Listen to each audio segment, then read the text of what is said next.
Jarvis, drop my needle. Hello, this is the hardcore legend Mick Foley, and if you are interested in listening to idiots, you came to the right place.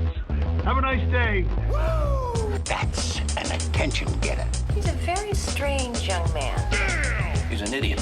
What we're dealing with here is a complete lack of respect for the law. Oh my God, he's an idiot. You know, of course, that you're out of your jurisdiction. Personally, I think you're an idiot. But that's the evidence in the car. But I was going into Toshi Station to pick up some power converters. Always like to keep my audience riveted. Greetings, ladies and gentlemen, friends and fiends, and welcome to Free Range Idiocy, the podcast about everything, but mostly just the stuff we like. A couple weeks back, the world of entertainment lost another luminary in Rob Reiner. Actor, writer, director, producer, and from what can be gathered from the stories told by those who knew him best, a true mensch. As a couple of guys who were born in the 70s, raised in the 80s, and then set loose into the world in the 90s, there's a decision that and it's never been the same since.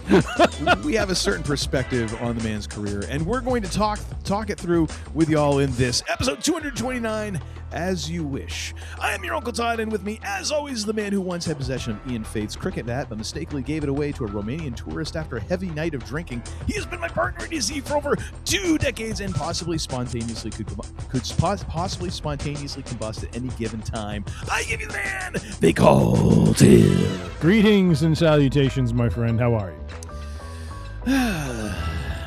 Pretty good for the shape I'm in, just enjoying the warmth off of the dumpster fire here we're enjoying here at the end of 2025. Yes. How about you?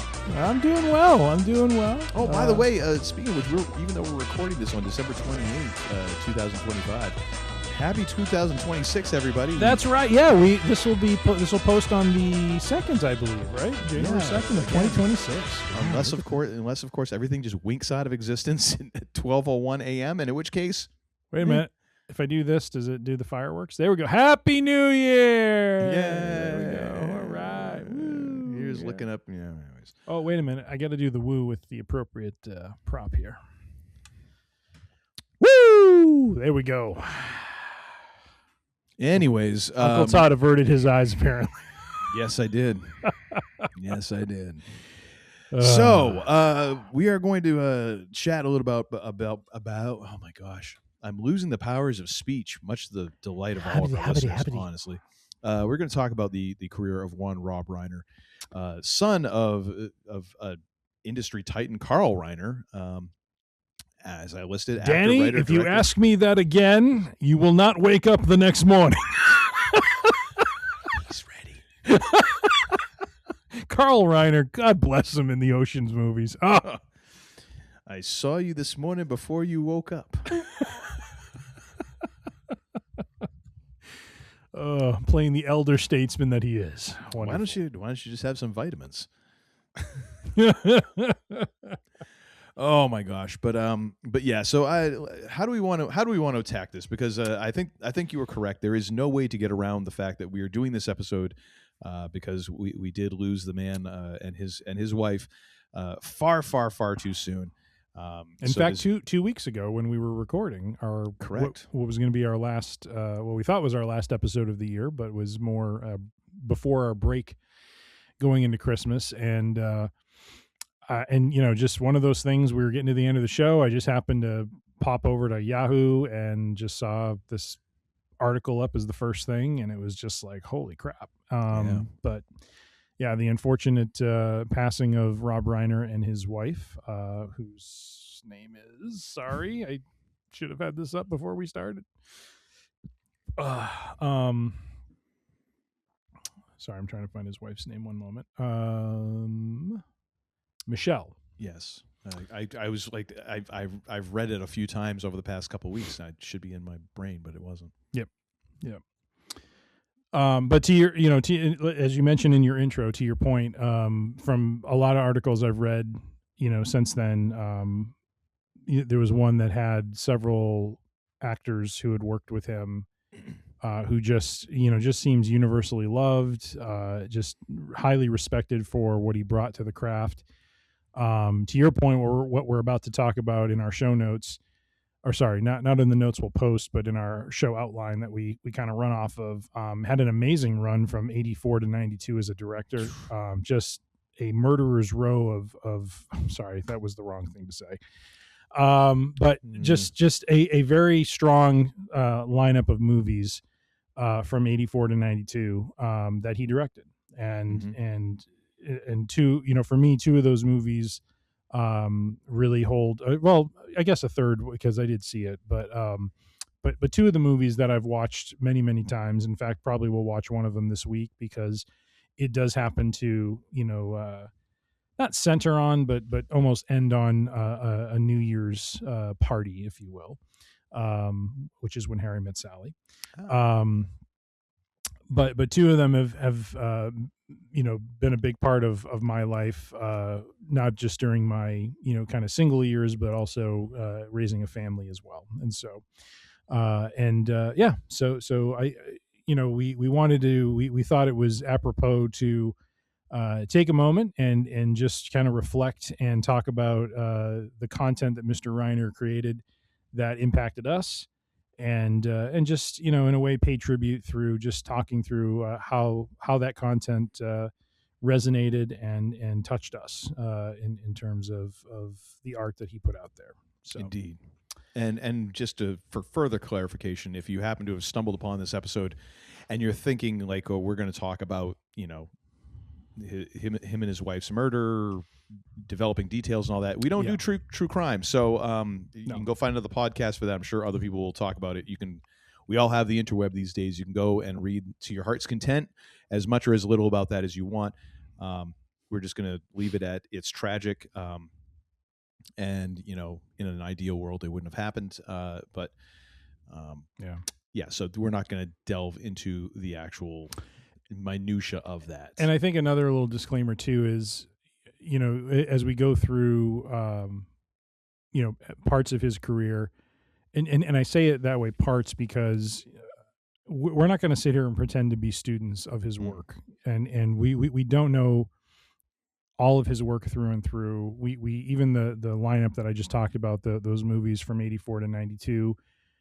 We're not going to go we might go deep on a couple of them, but we're just, we're not fans to that degree. So, please understand we're going to just kind of give our thoughts on the things that did impact us, and that's really.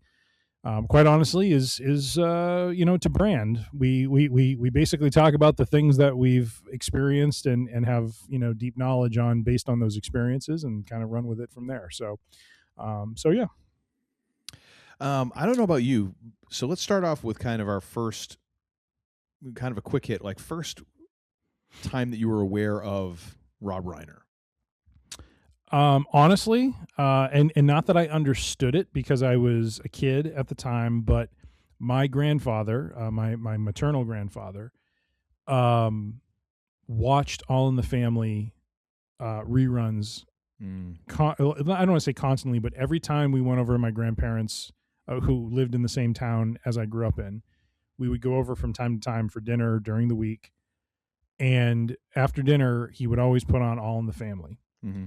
And I would sit there and, I wasn't understanding, the story. I mean, I was a little kid. It was kind of above my head at the time. I was mostly focused on playing with whatever toys I had, which usually involved Star Wars of some kind, and Star Wars characters that I brought.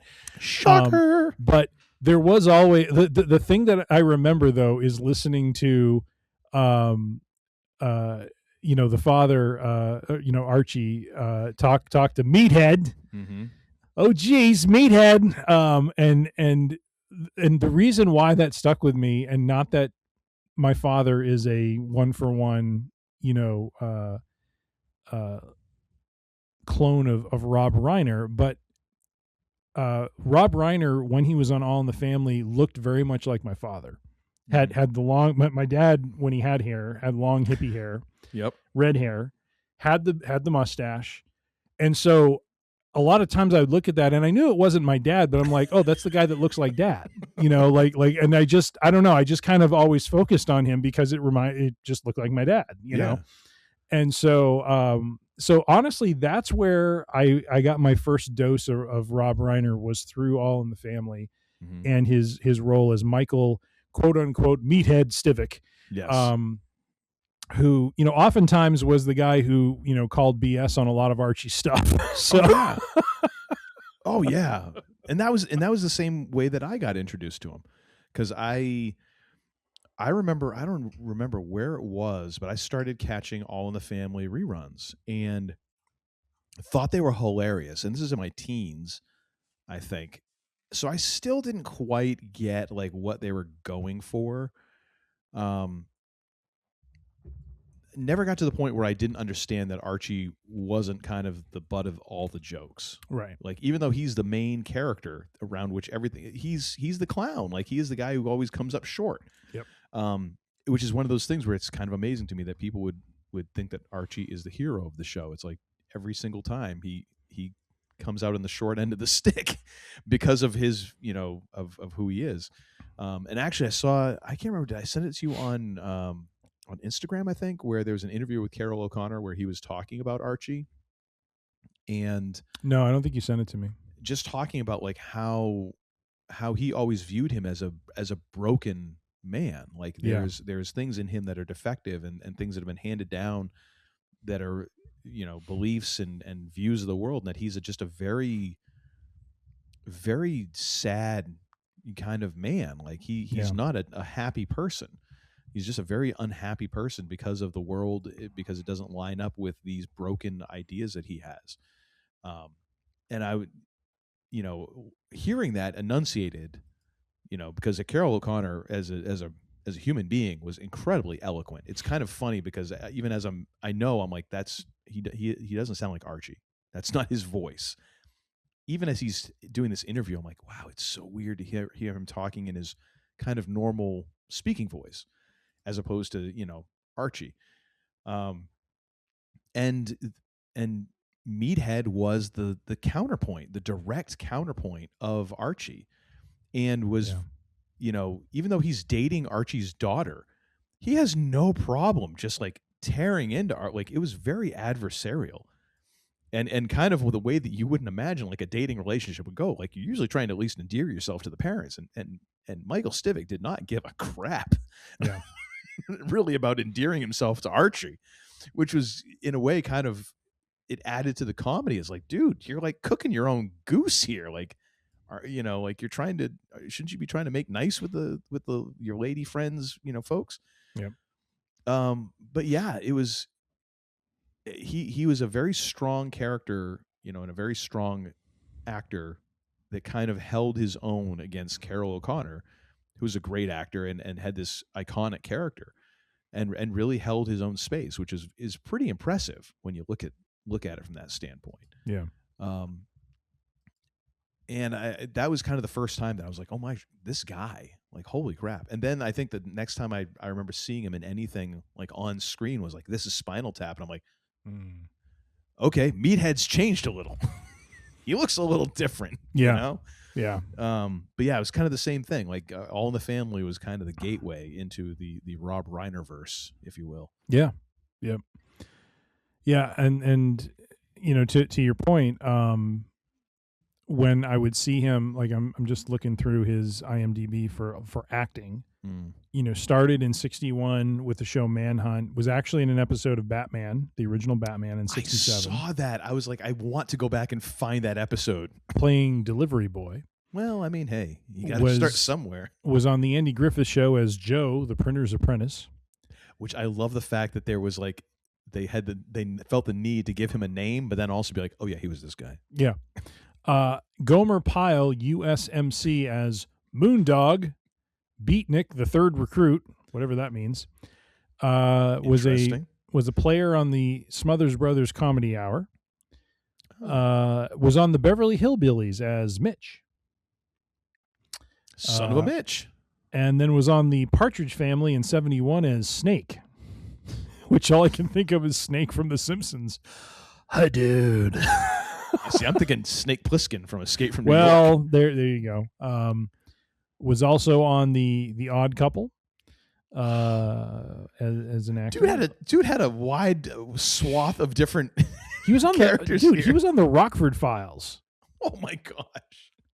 And then he was on All in the Family from 71 to 78, and then was on Archie Bunker's Place in 79. So did you notice also, I went down to him as a writer. Apparently he wrote an episode or two of Happy Days back in 71, really? like when he was starting out on All in the Family, which I'm like, yeah, you got to keep them irons up, especially when you're getting like, you're playing Snake in the Partridge Family, like you're hustling.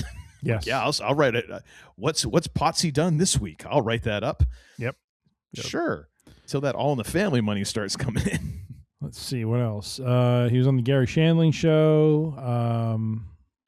Throw Mama from the Train. Didn't he had a fairly reoccurring role on Shandling's show, didn't he? He was in 4 episodes from 87 to 89. I thought he was one of those dudes who kept popping back in. No. Than that. Okay. Sleepless in Seattle. I think he did a lot of cameo work, like kind of popped in, but then there was a couple things that he did where he actually did have like a reoccurring role. Mm-hmm. I just can't remember what they are. The First Wives Club. He was one of the callers on the show Frasier for one episode. Primary Colors, EdTV. Let's see what else. Curb Your Enthusiasm for one episode.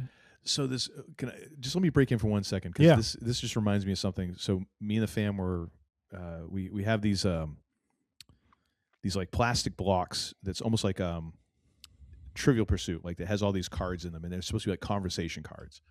And we were digging through those, even though I think we've gone through this cube a couple of times, but this one I don't remember getting before.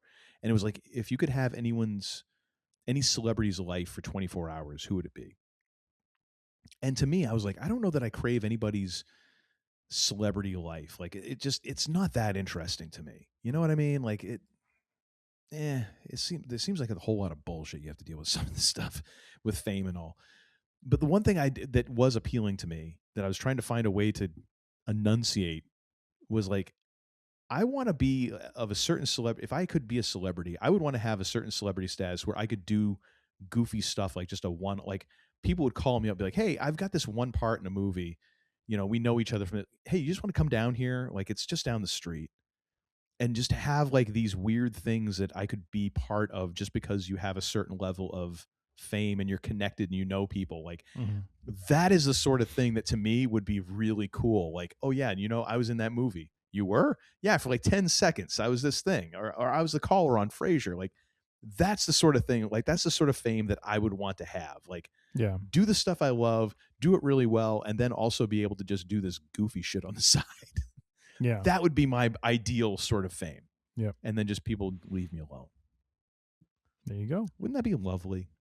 Probably never In happened. Anyways, 2009, he played himself in Hannah Montana and Wizards of Waverly Place, both Disney shows. I'm surprised I don't remember that, because we did foster a Hannah Montana fan for a while. So yeah, that I'm sure I might have even saw that episode. It was one episode for both shows. And then he was on 30 Rock. He was in The Wolf of Wall Street, which if you've ever seen that movie, he was absolutely hysterical in that. I have not seen that. I started watching that and something interrupted me and I have not seen it. So his part's good in it? He plays the father of the main character that Leonardo DiCaprio plays. Okay, I got to go back and watch and that. The funniest part is, and I might have this wrong, but it's something like, because in that movie, his father was part of whatever business he built up.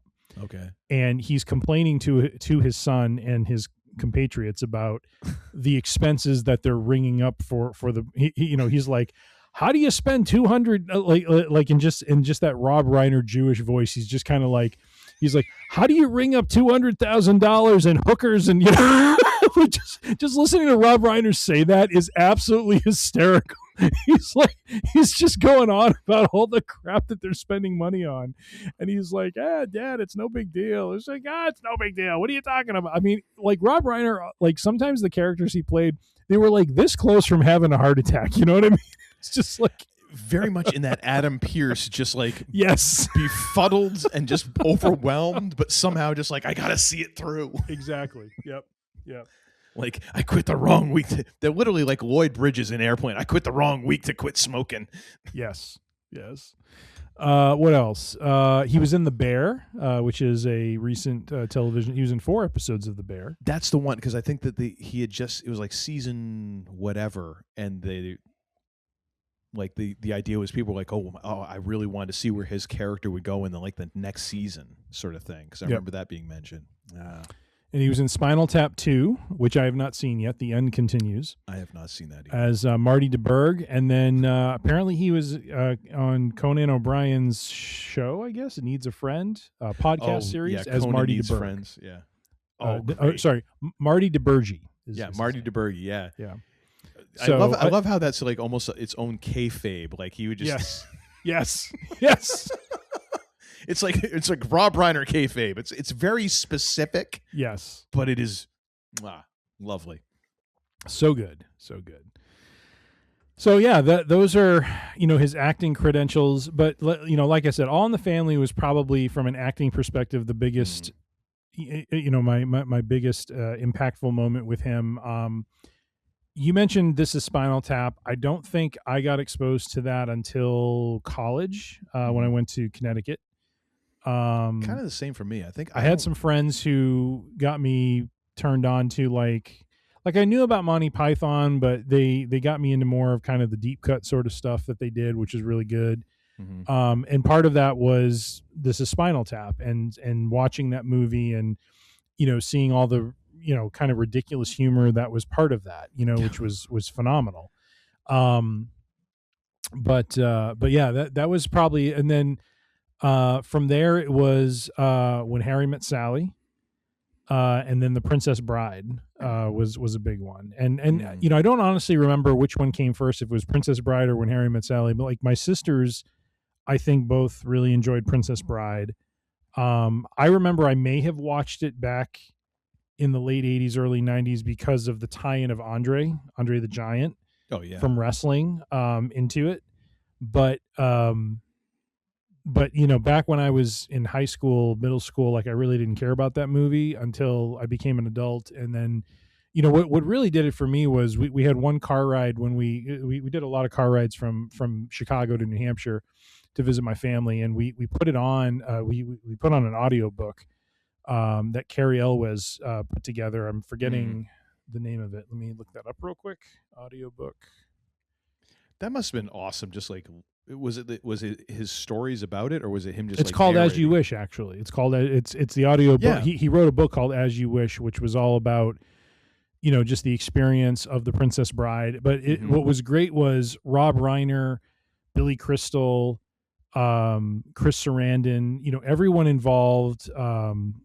Who's the one that played Indigo Montoya? Mandy Patinkin. Yeah, Mandy Patinkin. They all voiced over their parts in the audiobook. Awesome. And so it was great to hear like Rob Reiner, talk about, trying to get the different challenges of getting the movie going and whatever they went through when they were filming. Had some really, really, I just remember everyone had really poignant things to say about Andre. Mm-hmm. Like they just loved him. Yeah. Everyone just loved him. And I remember just Rob Reiner too, just like, just like, and they all could kind of see too that he was also struggling, physically. Like he was in a lot of, pain, and there's that story where they had to basically do a harness to kind of help him as he was kind of climbing up, that cliff, the cliff of doom or whatever. Oh, see, I was thinking of the harness. So they actually did shoot Andre riding on a horse. Okay. But in order to do that, because even if you get it like a Clydesdale, there ain't no horse that you can put Andre on. So they put him in a harness. And there was a story that Rob Reiner had told, and it is phenomenal, where they talk about like they had this thing rigged up in an airplane hangar. And they had the harness, and they had Andre fitted for the harness and all that. He's like, but it also happened to be the day they were shooting this scene. That was when the new this new French wine was released, and Andre had like 5 crates of it delivered to set because he loved this wine. Oh, And so Andre started the day off with a few bottles of this Nouveau Beaujolais or whatever it was. And so Rob Reiner comes into the hangar to shoot these scenes, and he's like, and there, hanging from the ceiling, is a drunk giant going, "Hey, boss." and Rob Reiner's like, "What's my job? Like, what am I doing?" that's so funny. And I think he asked Andre at one point. He's like, "Do you ever get drunk?" He's like, "A little tipsy, but not really drunk. A little tipsy." Just the Andre stories from that movie. Yeah. We could do an entire just amazing episode. Just on. amazing. So, as you astutely pointed out, from 1984 to 1992, Rob Reiner goes on a directorial run that is somewhat insane. No movies under 7.5 Metascore or whatever it was, whatever score they have there. Yep. Which is insane. Yeah. Almost more insane is the fact that Spinal Tap is sub 8. I don't get how that is a thing, but yeah, all of these movies are like very well received and very well viewed at the time and even later. It's kind of crazy. Yeah. So the first one is from I believe. Well, actually, I thought Spinal Tap was in 81. It had it here as 84. I'm sorry. You're right. 84. All right. So I linked the Wikipedia page for each one. Not that I'm going to read all of them, but just some like each of these movies had interesting notes on the production part of it. Mm-hmm. So Michael McKean and Christopher Guest, who were both stars of This Is Spinal Tap, met while in college in New York City in the late 60s. Played music together. They worked with Harry Shearer and Rob Reiner on a TV pilot in 78.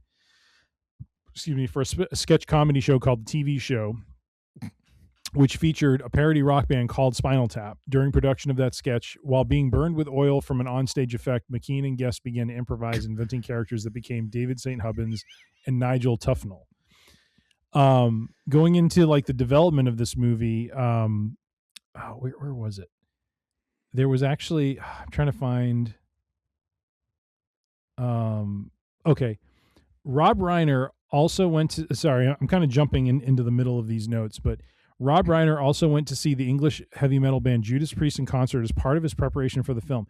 He later said, "It physically hurt my chest. The reverberation in the hall was so strong, I couldn't stay there any longer." Mm-hmm. That wasn't the one I wanted. There was another one I thought I read. I think it was Tom Petty. I'll have to find it, but I thought I read a note in here that the entire scene when the band is trying to find their way to the stage and they can't, was actually based on something that Tom Petty went through, because he was walking through. Let me see if I can find it. This is Spinal Tap. It's almost like if it's funny if you're a non-musician. In the same way that Office Space can be funny if you've never worked in an office job, but once you are a musician and you've hung out with enough musicians, or once you've worked an office job, then you're like, it becomes part comedy, part horror, and you're like, oh my gosh, now it's like a tattoo on my soul. Right. It's crazy. The scene where Spinal Tap becomes lost backstage was inspired by a video of Tom Petty at a venue in Germany walking through a series of doors trying to find the stage, but ending up on an indoor tennis court, which I thought was absolutely hysterical. Like, that is phenomenal. That's lovely. I also believe Rob Reiner was only able to, fund the movie. They shopped the demo around to various studios but had no takers until television writer-producer Norman Lear, all in the family, decided to back the project, providing them with a budget of $2 million. Mm-hmm. And the other interesting part about this is I believe there was no script written for this. Most of this movie, if not all of this movie, was completely ad-libbed. Improvised. Yeah, which improvised. It fits because those other McKean and what's the other guy? They went on to do a ton of movies, Best in Show, like a bunch of movies that are essentially. Oh yeah, like Michael McKean and Christopher Guest and Harry Shearer. Yeah. They all did those mockumentary movies in the early 2000s. Yeah, yeah. There was a trilogy of them, not connected, but there was like 3 movies they did, like Waiting for Guffman. Yeah, that was Best in Show, and A Mighty Wind. Oh yes, insane. Yes. Insane. Like, because it's one of those things that you realize how much of an endurance sport that can be, and how much of an endurance sport creativity is, because it's like you just can't do like one and be like, all right, hey, everyone's done. Like, no, someone's going to screw up, so you then have to keep iterating on all that. And I'm like, I think I'm a fairly creative cat. I don't know that I could hang in something like that. Yeah, like that is an insane amount of openness and willingness to just go wherever. Yep. And being able to hang in that, not to mention, like, that speaks to Rob Reiner's credentials as a director, that he's able to wrangle all of that and keep it on the rails of like, okay, this does actually need to have a beginning, middle, and end. However funny you guys are, like, we still need to find a way to end this movie. That's a great credit to him as a director and a storyteller. Yeah. Well, and you know, again, to talk about like the impact he had. Now, that movie for me was just the movie was funny. Mm-hmm. It became a reference point, a touchstone that I could relate to with other friends of mine who shared a similar sense of humor. But and maybe I'm overstating this a little bit, but I don't think I am. I feel like without him doing This Is Spinal Tap, I don't think we get movies like Waiting for Guffman and Best in Show and A Mighty Wind from McKean, Guest, and Shearer, because he kind of set the template for those movies, and they kind of took it in I don't want to say a different direction, but they gave their own spin on it when they did those movies. Mm-hmm. And so I just feel like he, you know, again, as part of him being a groundbreaking director, he took a chance on doing something that hadn't been really done before, all in the name of doing something for comedy that was based and steeped in, you know, music and you know, kind of the you know, kind of showcasing a little bit of the pretentiousness of rock bands and their act that they do, you know, like overall. And so,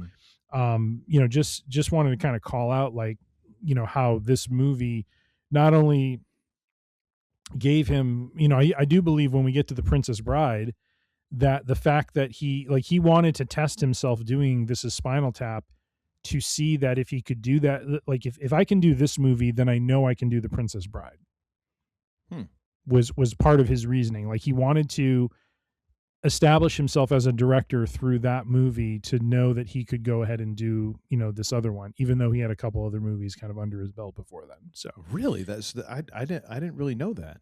Yeah. So let me jump to The Princess Bride real quick, because I think in the production notes, because I mean, that's crazy. Because I mean, you have Spinal Tap, you have the Sure Thing, Stand By Me, and then Princess Bride. Like, that's kind of cool that he had that in his sights that whole time. Yeah. So he had been enamored by Goldman's book ever since he was given it as a gift from his father. Realized he wanted to make the film adaptation after successfully demonstrating his filmmaking skill with the release of This Is Spinal Tap in 1984. And during production of Stand By Me, that was released in 86, Reiner had spoken to an executive at Paramount regarding what his next film would be and suggested the adaptation of The Princess Bride. But I think there was a challenge to that because there were others, Francois Truffaut, Robert Redford, Norman Jewison, and at one point Christopher Reeve, had all made plays for the adaptation and failed, apparently. Damn, Meathead beat out Superman. Good on him. He don't play. No, sir. All right. Well, this is anything else on This Is Spinal Tap? I mean, there's a ton of references, and I mean, you can go deep on that movie, but anything else around Reiner's, you know, direction of this? I mean, just one of the most quotable movies. One of the movies that, like, it is, if you're in a band and you don't reference Spinal Tap at least once a month in rehearsals or at a gig, you're dead. What the hell are you doing? You're dead inside. Really? I mean, because if at some point this happens all the time, and I apologize every so often so I'm in a trio, so I'm bass, vocals, we got a guitar player, we got a drummer, and me and the drummer are always dropping movie quotes, and our guitar player just is blissfully unaware of like 50% of the quotes that we're dropping. And he also just he does not have the comeback gene. So we'll say things, and he'll just be like, "Oh, you guys are jerks." Like he just doesn't have anything to come back with, and I have to apologize to him at least like 2 or 3 times a year. Like, I'm really sorry. We really do like you. Honestly, it's ducks in a barrel, dude. It's so easy. It's actually fish in a barrel, not ducks in a barrel. But yeah, if you're not saying like, as the guitar player is fiddling with his, 18 effects pedals, that you're not really sure that most of you are even hooked up. Yeah. But this one goes to 11. If you're not, if you don't at least drop that one every few weeks, just pack it in. You're dead inside. Just pack it in. You're dead inside. Yeah, no, Spinal Tap is so good, and yeah, so many little Easter eggs to different rock bands and stuff like that. It's great. Indeed. So we move on to The Sure Thing, which was his next film, and let me pull that one up. I know next to nothing about this one. I know next to nothing either. I think I might have seen it on like HBO decades ago, like 3 decades ago. Yeah, I don't know that there's a lot here. Let's see. I mean, it's really early John Cusack, like super early, right? Yeah, and I believe. Let's see. There's a note here. Rob Reiner initially refused to meet with John Cusack because the actor was underage. He was 16 at the time. And it's crazy to me. Like, this is such an 80s sort of premise. Like early, like this is not a direct descendant, but it's an offshoot of like those movies from like the 70s, early 80s, like, Porky's and stuff like that, where it's like, we need to have the teen sex comedy kind of thing. Yeah. And it was literally, I think the premise is literally like, oh, this guy he's not getting any sex, and he decides he's going to go to California to score with a girl. Like, of course this had to happen in the early to mid 80s. Yeah. Because this just doesn't fly anymore. No. And people look at like, sometimes movies back then, and it's like, no, this was a thing. I'm sorry. This was just the way the world was at the time. I don't get it either. I did read about the plot of this movie from Wikipedia, and like, I agree to your point on the surface, today would not fly, but to the credit of the writers and to Reiner as the director, though, I feel like, the way they framed, what's her name? Daphne Zuniga's character, who is the female lead, doesn't stand for his shiznit. You know what I mean? Like there's definitely a strength projected from the female lead and, throughout the story. But to your point, the premise is still, and I think at the end, like, that's kind of the heart of the story. Is it starts out as him going for, the sure thing has one meaning kind of at the start of the movie. By the time you get to the end of it, it has a very different meaning, because it's more about that deeper connection between, guy and girl versus, what was the original intent at the start. So, yeah, which I guess is my point would be, like, from saying, the 80s sex comedy sort of thing, is like, it's the way that a director or someone has to pitch a movie in order to get it past executives, and then because that was a thing with like Kevin Smith and his second movie Mallrats. Like, they were he got to make that movie because he was able to kind of, the studio was like, oh yeah, well, we're going to aim for this sort of thing, like we want the 90s Porky's and this one, and he's like, okay, like that's not kind of really what we're going for. And they're like, just as long as you have boobs. And they're like, it's like, okay, so if I just have like how many boobs, like sets of boobs, like what do we like? What's the quota? It's exactly like, it's the weirdness of the film industry. Like you kind of have these things that you want to do, but then you're like, oh, and I also have to try and adhere to like the corporate structure and like who can give me the money and the okay to do this. It's bat spit insane, dude. So it doesn't surprise me, when you kind of talk about that, like that, yeah, it would kind of have that double meaning that, but it's also just weird that you kind of have to be like, yeah, and this is the way we're gonna. It's this thing. Oh, sure. Here's your check. Okay, now we're gonna go make the movie this way. Now that everything is signed, we're gonna do it this way. Yep. Anyways, that's just kind of funny. But I mean, obviously, it's maintained some sort of status to be somewhat rated highly. So. The next movie after that in 86 was Stand By Me, which is actually the first, I believe, of 2 movies that Mr. Reiner did that are based on a Stephen King novel. Correct. This was it's not a novel. The body, I believe, was either a short story. Oh, okay. Novella. Yeah. It's not a full-blown novel, but yeah. That is kind of interesting. I'd forgotten that, we got Stand By Me and Misery, both Stephen King properties, if you will. Mm-hmm. Mm-hmm. If you will. If you will. I'm trying to find notes on this one. Let me see. I mean, it's crazy, like, just how good of a coming of age, movie this is, and how much of a touchstone this was. Yeah. Even though, like, if I remember right, like, it's kind of a period piece. Like, it's not set in present day, like the 80s. It's kind of like, I thought it was like set in like the 60s or something like that.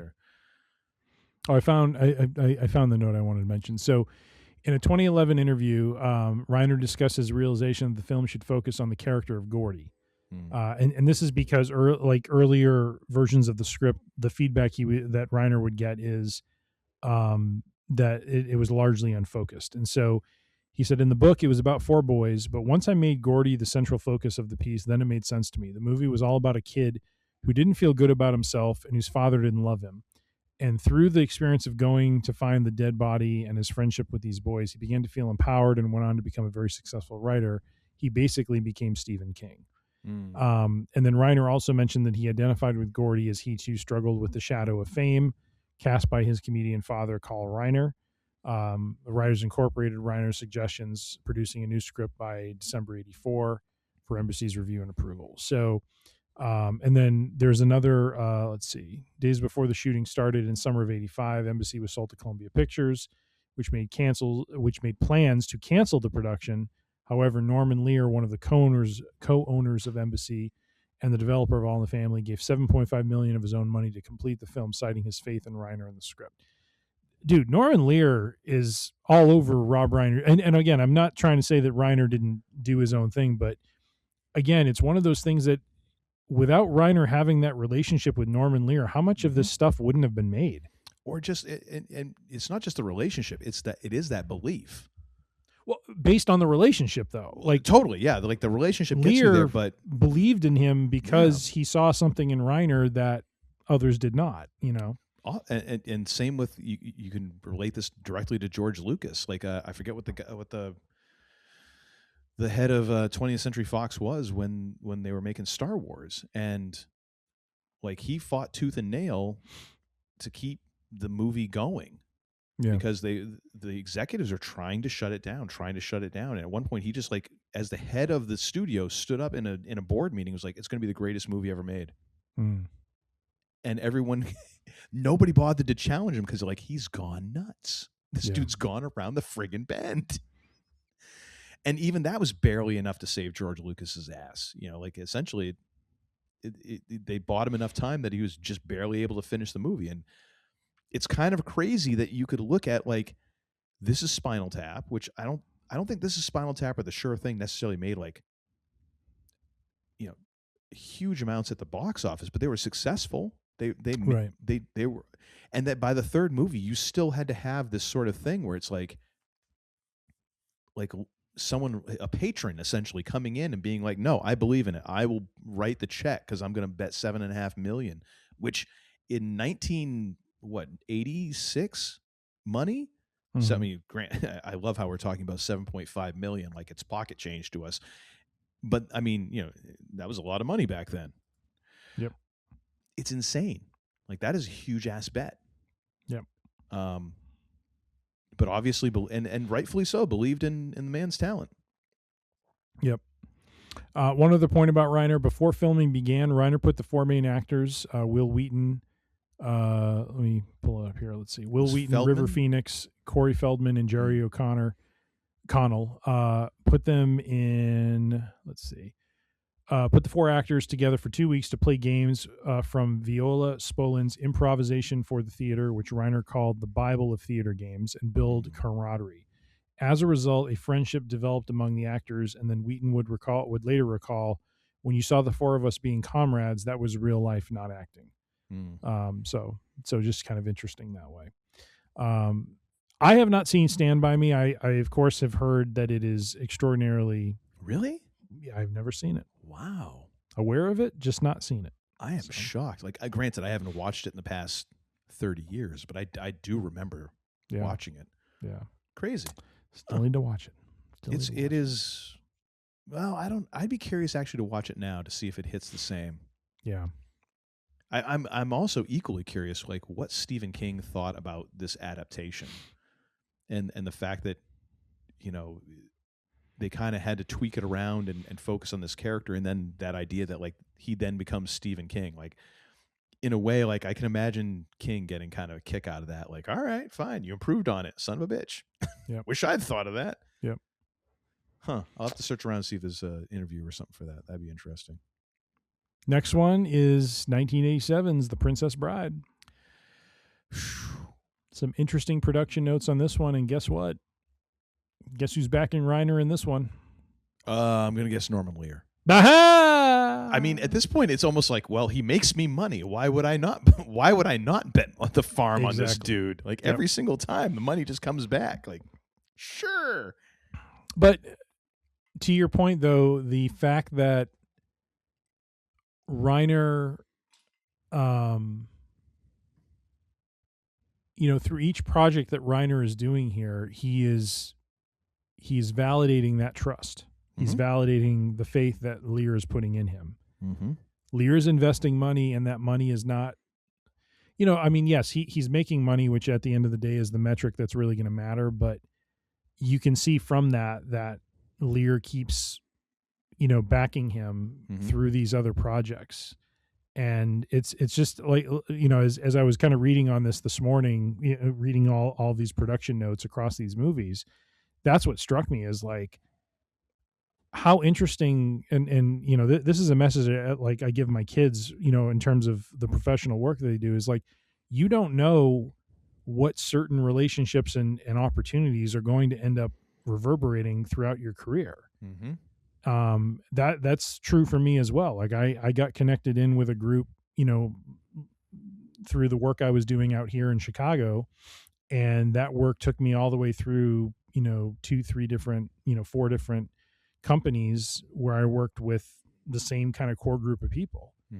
And, here you see, with Reiner, again, not that Lear is the reason he's successful, but clearly Reiner couldn't do this without Lear's money and his backing. Because at the end of the day, that's how this work is done. It's funded through dollars. And so, similar to This Is Spinal Tap, similar to Stand By Me, Princess Bride, Reiner found success in terms of getting this adaptation rolling forward by gaining financial support from Norman Lear. And then Reiner worked closely with now Goldman. I'm forgetting what his first name is. Who is the writer? William? William Goldman, I think. Yeah. I think so. Yeah, William Goldman.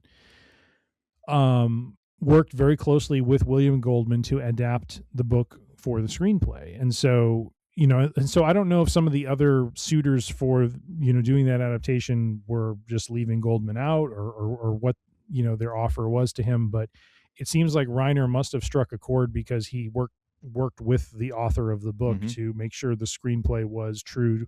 And I seem to recall in the audiobook, Reiner talks about this, that it was very important to Goldman that the adaptation to the screen be, true to the book that he wrote. And so I think having that back and forth and that, connection with the author, I think was really big. Also in the production notes here, it says in a 2011 interview with Entertainment Weekly, Reiner acknowledged that then 20th Century Fox head Barry Diller also had a prominent role in the film's production, instructing him to make it a film which, like The Wizard of Oz, could instead find greater success over time rather than immediately after its release. Mm-hmm.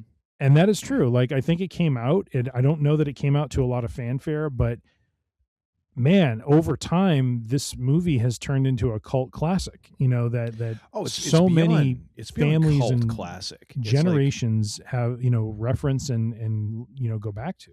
Yeah, I mean, it's like a gift that one generation hands down to another. I was so excited to show this to my daughter because I just remember enjoying it so much, and then she enjoyed it, and then we've rewatched it since then when because we showed it to her kind of as a little kid. Yeah, and it's funny because it functions on several different levels. It functions when you're a little kid. It functions when you're you're kind of a teen, young adult, and it functions when you're an adult. Like there's layers that it works on, and it's a beautiful. It is one of those movies that I would be willing to put in the discussion as a perfect movie. Like what are you going to change? What are you going to? I mean, really, what doesn't work here? Yep. I don't know anything. It's like I can't think of what you would add or subtract. Yeah. And that's amazing when it comes right down to it. And it's great that,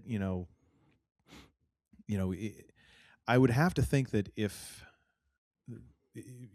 Reiner wanting to work directly with the author to develop this would have to be part of that, because, you ultimately the author is going to have to sign off on the rights if they still own them, so and that's going to depend on how successful it is or just how stubborn the rights holder is, because you could wind up in a situation where, like J.K. Rowling, where she could dictate whatever the hell she wanted because those books were so successful. It's like they're bending over backwards to like accede to her demands.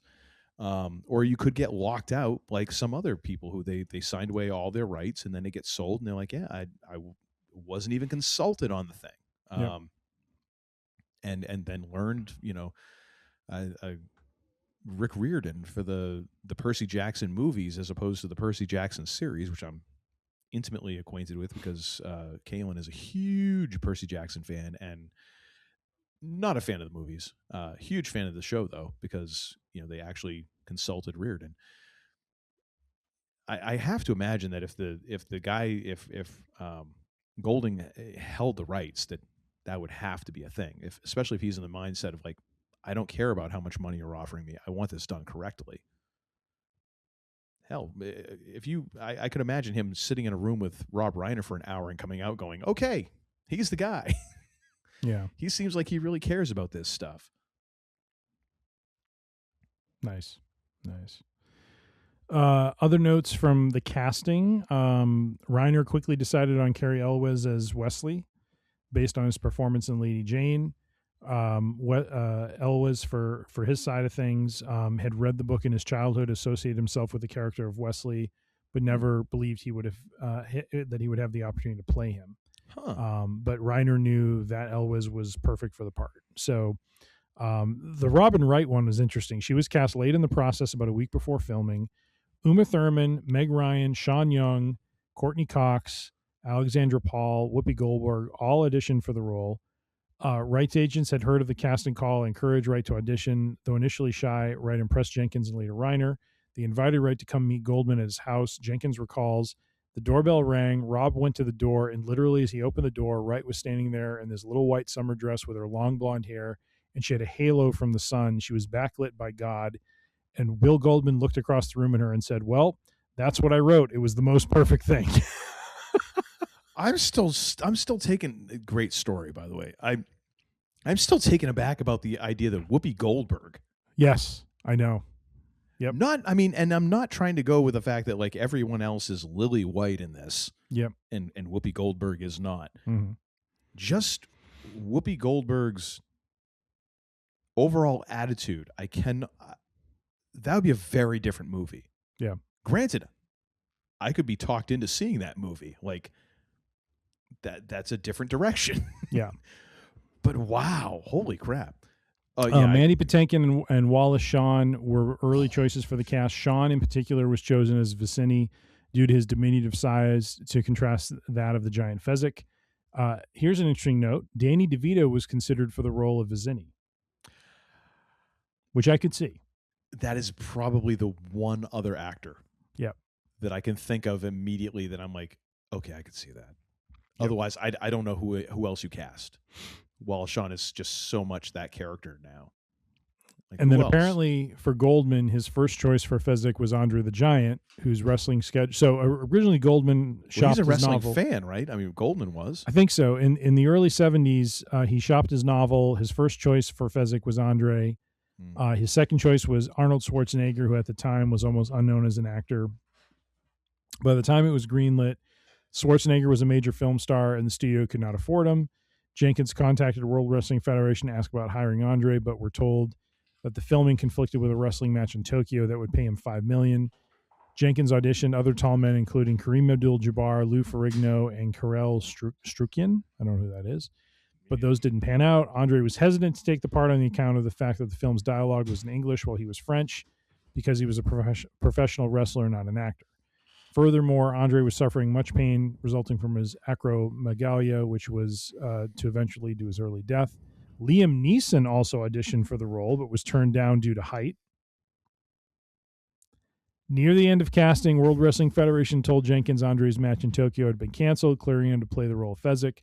And for his part, Andre found his participation a gratifying experience, considering no one stared at him on set during production as kind of a freak, but instead treated him as a fellow member of the cast. Yeah.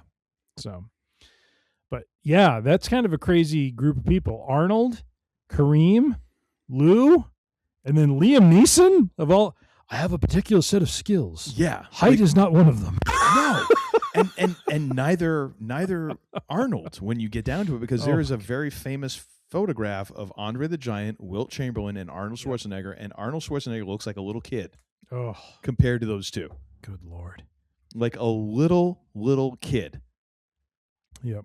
And the famous story of Arnold out with Andre trying to pay for dinner, and Arnold, wanted to try and pay, and Andre paid for everything. Yep. And basically just picked up Arnold and put him on top of like a shelf. He's like, and just set him there. He's like I was a little doll. Just like, yeah. Yep. I don't think that's going to work for you. Yep. Not unless everyone else in the movie is a little person. That's the only way that's going to work. Yep. Oh my gosh. Now this movie, very quotable, very just fun. Very much for me. My favorite part is really everything to do with Miracle Max, played by Billy Crystal.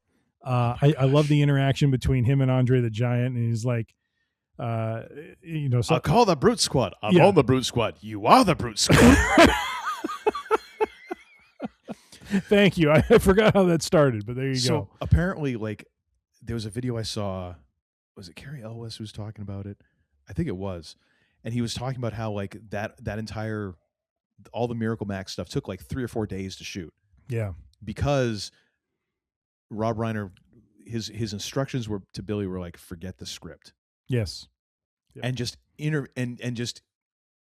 and I forget how Elwes put it. He basically just went off for 3 days doing Yiddish magic man sort of things, and he's like, and everyone was getting kicked off the set by the sound guy, one by one. Everyone was just being exiled because they couldn't stop laughing and ruining takes. Yes. And I forget, someone was there was even better takes than what ended up in the movie, but they got spoiled because someone was laughing, and Rob Reiner was the first one who was like, no, you're off the set. You're the director, but you have to leave because you can't stop laughing. And Mandy Patinkin talked about that was his one injury. The entire thing was he cracked a rib or bruised a rib from holding in his laughter during those scenes. One of the best lines from Miracle Max. True love is the greatest thing in the world, except for a nice MLT, mutton, lettuce, and tomato sandwich, where the mutton is nice and lean and the tomato is ripe. They're so perky. I love that. Which, again, total improv. Total improv. Phenomenal. Where does that come from is what I want to know. Oh my gosh, Billy Crystal. And isn't that interesting what you just said there, though, that similar to This Is Spinal Tap. Yep. That so much of what Reiner, like Reiner allowed, the actors to kind of do their thing. Like he let them be themselves and kind of go with the moment. And look at what was created from that, rather than it being a very controlled and structured sort of thing. It's funny how he just had the sensibility to let certain people kind of run with things and how that enhanced the overall product in the end, Well, and also there's an element to management of that. It's like I am of the opinion that Phil Jackson is not the greatest coach in NBA history. Red Auerbach will always be the greatest coach in NBA history. Yeah. That's just my opinion. However, I do give Phil Jackson a tremendous amount of credit for being able to manage the personalities that he coached. Dude had to deal with Jordan, Pippen, Rodman, then Kobe and Shaq. Yep. That's a lot to be able to manage, and being on a set where you're essentially allowing Billy Crystal to do whatever the hell he wants, but then other people you're going to try and rein in. There is a certain amount of likability that you have to have as a leader to get people to go along with that. Be like, oh, well, yeah, that's Billy though, but you're great. But and being able to manage all of that and keep all of that balanced and also moving forward. That's a skill set in and of itself. Like leadership is a skill set, and leadership there's different ways that you can have leadership as a skill set. Some people are just dinks. Like that's just the way they lead. And other people can be this sort of affable, likable person and get you to go along with it. And that really seems to be how Rob Reiner did things. Like I'm sure there were times that people got pissed off at him, but apparently they didn't stay mad at him for too long. No. Because ain't nobody had too many ill words to say about him. Yeah. And it's amazing that he was able to do that, and it's also the knowing which people to allow that leniency to, where it's like, if I were to put any kind of restriction on you, like shame on me, like I've got a thoroughbred here and I'm gonna make him pull a plow. Like, are you kidding me? Yep. No, just go do your thing. Sure, I'll go watch on a video screen from like 2 miles away because you can hear my laugh that far. Yep. Amazing. And why he has this block of movies, my God. Yeah, just so much about that movie was just so well done, and done in a way that amplified the comedy and but still told the story, and when the movie ends, it ends on a very poignant note, especially when the grandfather is leaving and the grandson asks him if he would come back and read again. He's says "as you wish," which was kind of that phrase that Buttercup used with that Wesley used with Buttercup. But I mean, the roll down the hill was hysterically done. Vizzini was like the whole thing with Vizzini and the drink and the poison drink was hysterical, and just the roundabout talking that happens. And then the part I love is when I haven't even gotten started yet. Right. And then when they drink and he's like, and then falls over. Which again, like, this is why I say it's a perfect movie, because even you're like, oh, well, we could update the sets. We could do it differently. We could make it so that when they're crawling up the cliffs of insanity, it doesn't look like it's essentially like a motorized harness. Like, no, that's all part of the charm. Right. That is all part of the charm and the vibe of the movie. Like it feels like it came out of a storybook. Like all of that is beautiful. 2 years ago, we went to Ravinia, which is an outdoor concert venue, because they will play movies and have the Chicago Symphony Orchestra play the score in real time with the movie. And they did The Princess Bride. And the funny thing was, when we were there with some friends watching it, is when they got to the scene where Inigo Montoya finally takes out, the man who killed his father, Like The everyone, six-figured man. everyone cheered. It's just like it was. I mean, it was like WrestleMania and Cena just conquered once again. You know what I mean? It was just one of those things that Promise me everyone power. wanted Promise to see me him go anything down. that I want. I want my father back, you son of a bitch. Yes. Yeah, I mean, as soon as he said that, everyone's like, ah! I mean, it's so funny how universal that movie is for everyone, you know? Well, and it runs along so many different tracks at the same time. Like, it's poignant, it's touching, it's funny as hell. Oh, yeah. It's also like kind of got this whole fairy tale sort of like it works, and it works on all of them at like at 11. 10 out of 10, no notes. Yep. And so quotable, It is. As you wish, you know. Hello, my name is Inigo Montoya. You killed my father. Prepare to die. Prepared to die. I mean, anybody want a peanut? You know, I mean, Oh my gosh. No more rhyming, I mean it. Anybody want a peanut? Stop it! you have a great gift for rhyme. Yes, some of the time. I don't think that means what you think it means. Inconceivable. Oh my gosh, just so good. And the sword play between, Mandy Patinkin and Carrie Elwes in that one scene was just, and they talk about that in the audiobook, how much practice and preparation and training went into that. And just, it was remarkable. Like, just everything about that production was just incredible. And Rob Reiner, something that you do not know. I am not left-handed. Yeah. So good. So very good. So, all right. Before we move on to the next movie, I think I'm going to have to call a bladder break here. So, which is rare, but you know, I hate to kill you. I hate to die. I'm going to leave you to keep doing quotables like that. I'll be right back. No, I'll take a break too. In solidarity. A few moments later. We should get back to our discussion. Where were we at, sir? One last point on The Princess Bride. Oh, yes, please. I could talk all night. And I'm sorry if I mentioned this already, but I believe a few days before not Rob Reiner, before Carl Reiner, his father, passed away.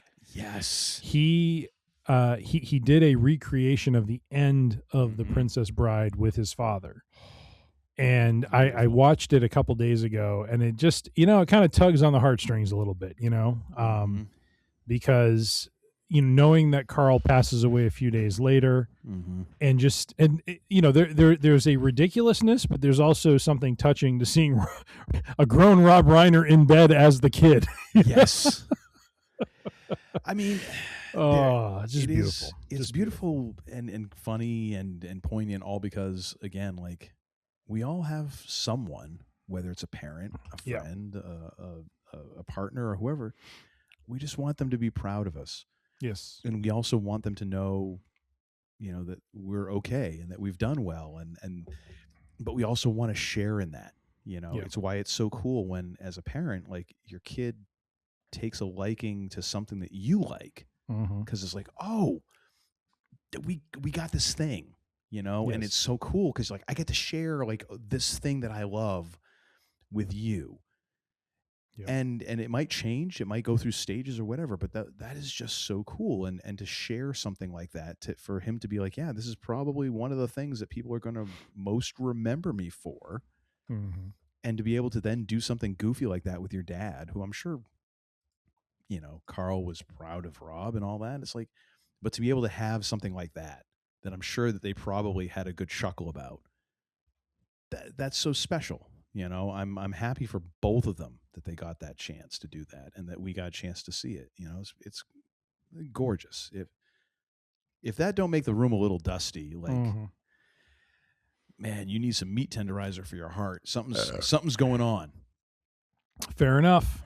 Next one we're moving on to is another classic, at least in my book, When Harry Met Sally. You're going to have to walk me through this one because I have never seen this one. So, released in 1989, it is a romantic comedy with Billy Crystal and Meg Ryan as the leads. Carrie Fisher and Bruno Kirby in more supporting roles, but Carrie Fisher, really surprised. Like when I first saw it, I was kind of shocked to see her in it because I was so used to her as Princess Leia. So it's just like to see her as a New York, like a New Yorker in late 1980s, New York was just very strange to me. Mm-hmm. But it is basically the story of Harry Burns and Sally Albright, who meet at, ironically, the University of Chicago in 1977. Well. They commute, they travel from, they both graduate at the same time, commute from Chicago over to New York to start their careers along the way. And this was kind of the, when you look at the production notes, this was kind of the pitch that Reiner was making for this movie, which is like Reiner remembered, I was in the middle of my single life. I've been divorced for a while. I've been out a number of times, all these disastrous, confusing relationships, one after another. The next time they all met, Reiner meeting with Nora Ephron, Reiner said that he always wanted to do a film about two people who became friends and do not have sex because they know it will ruin their relationship, but have sex anyways. Mm-hmm. And Ephron liked the idea, and Reiner acquired a deal at a studio. I haven't looked yet to see if this was not funded by Norman Lear, but he put a few dollars in just because it doesn't hurt. Why don't you give him $350? You know what I mean? $350. Oh, bam, baby! Damn you, Loch Ness monster! Very nice. But yeah, the movie about two individuals who become friends. They basically go their separate ways, reconnect 5 years later, go their separate ways, reconnect 5 years later, and actually develop a deep friendship. And then things go from there, and the story goes on and on. I won't spoil it for you, sir, so you can at least watch thank you with your wife. I think you guys would like it. I think it's funny, and would be in the wheelhouse of what you guys like to watch. So, and Bruno Kirby, of course, in this. Yep. Dude has carved out a nice little career for himself. In so he got this. What was it? City Slickers. Yes. And then he was also, I believe, in The Freshman alongside Matthew Broderick and Marlon Brando, who we mentioned in our Week in Geek episode. Yep. Yeah, he's had himself a nice little career. Absolutely. Let's see. I wonder if Carrie Fisher was a script doctor on this, because the notes don't seem to indicate that. Okay, but I wonder how much of that, because again, like you're a script doctor, you don't get listed, you don't get credit, you're just getting cash. Yep. Right there. So it's like, I would be very curious if she had listed out like movies that she had worked on, if she ever divulged that, or if there was NDAs and everything else. In the notes here, it says, for materials, Ephron interviewed Reiner and producer Andrew Scheinman about their lives, creating the basis for Harry, which is played by Billy Crystal. Reiner was constantly depressed and pessimistic yet funny. Ephron also got bits of dialogue from these interviews. Sally was based on Ephron and some of her friends. She worked on several drafts over the years, while Reiner made Stand By Me and The Princess Bride. Billy Crystal experienced vicariously his best friend at the time, returned to single life after divorcing comedian filmmaker Penny Marshall. So Rob Reiner was married to Penny Marshall at one point, divorced. That's right. And in the process was unconsciously doing research for the role of Harry. Tom Hanks, Richard Dreyfuss, Michael Keaton, and Albert Brooks were all offered the role of Harry Burns, but all of them turned it down, with Brooks feeling the movie was too reminiscent of Woody Allen's work. One thing I will say on that point is that I feel like this movie is in some ways a love letter to New York. Rob Reiner, one of the things when I first saw this movie that really struck me was how Reiner is able, through the videography, cinematography that he does of New York City, really kind of almost treats it as its own character in this film. Yes. And with Billy Crystal and Meg Ryan acting around it, and it's very, I don't know how to describe it without giving too much away, but as you see Harry and Sally's friendship progress, it just, the city plays its role. Like there's just some beautiful shots of New York in the fall. I just remember there's a couple of sequences that happen across multiple New Years that is really well done, and just really highlights a lot of the kind of landmarks and sites of New York City. And I've never been to New York. I mean, I still haven't been to New York City. Really? But just watching movies. I'm sensing a road trip. Oh boy. I love New York, man. Yeah. I've only been there a handful of times. Yep. And never for very long. I would not consider myself, qualified to lecture intelligently for prolonged periods of time on New York City. I will say though, it is one of those things that when you are in Manhattan or even like in Brooklyn or Queens, there's parts where you're like, I think a movie was shot there, or you're thinking a movie could totally be shot there. Yep. Like this could be like everywhere I went, whether I was in, maybe not so much in Queens, but actually, 75% of the places I was in Queens, and a bunch of places in Brooklyn. Like like this could be a movie set. This could be the setting, and it's just one of those things. Like because we've seen New York in so many movies, it does just have this life, this character of its own. And there's, I've been in a couple different cities and spent a little bit of time. Again, not enough to be authoritative, but man, it's different. It really is just a different vibe, and it is one of those things that I do appreciate the times when I've been able to be there, because I'm like, ain't nothing like this where I'm friggin' Wonder Bread white boy from New Hampshire. Like we ain't in Kansas no more. When you're walking through Times Square and stuff, it's like it's its own thing, and it is so worthwhile to experience, if only because you're like, oh, cool. Like as long as you kind of keep your wits about you, like this can be a really cool place, you know? So anyways, I never tried to live there. Like, I don't know if I would survive that, but the production notes on the Wikipedia page go on to say, during the screenwriting process, when Efron did not feel like writing, she would interview people who worked for the production company. And some of the interviews appeared in the film as interludes between certain scenes featuring couples talking about how they met. I found this interesting because that is how the movie is structured. It starts out with a couple just kind of talking about how they met, and then you see some of the film, and then there's a break point where you have another couple that talks about how they met. And it makes these kind of, and they're interesting enough and odd enough stories that it just becomes part of the rhythm of the film. You know what I mean? Like there's this one where the guy introduces himself as, I'm Ben Small of the Coney Island Smalls. Like I've never forgotten that line, because it's when you see him too, he looks the part. You know what I mean? It's just like just sounds like the guy who says the Coney Island Smalls, of course. It's just, why would I ever think differently? It's funny because it now lends like I almost feel like that. You remember the Ted Lasso episode where they're talking about love, and there's like that couple that are in the stands and they talk about how they met. Yeah. I totally see like that must, because of course, there's been a couple of When Harry Met Sally, rom-com engines, like that totally had to been pulled, right? Yes. Like that's an homage, right? Oh, it has to be. Has to be. Cool. Let's see. Efron supplied the structure of the film. Let me see. Although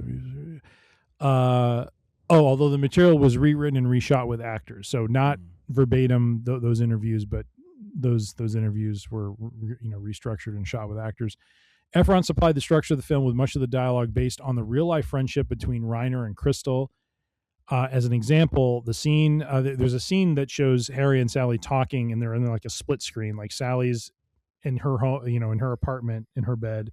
Harry's in his bed, and they're conversing over telephone, simultaneously watching television and channel surfing, which was something that Crystal and Reiner did every night, apparently. So so again, I'm learning this right now as I'm reading it, but it's just kind of funny that scene is based on something that Billy Crystal and Rob Reiner did, during Reiner's like single years.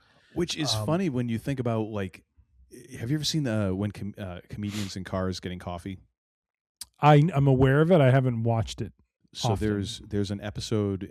I think it's early on in the series, which it's a brilliant series. I'm not a huge Jerry Seinfeld fan, which probably puts me in the minority because I've watched maybe 4 episodes all total of Seinfeld. But this was great just because I am so into like stand-up comedians and just the craft of it. I can listen to people talk about that stuff. Well, actually, any kind of craft that you're really good at, I could listen to people talk about like stuff they're passionate about.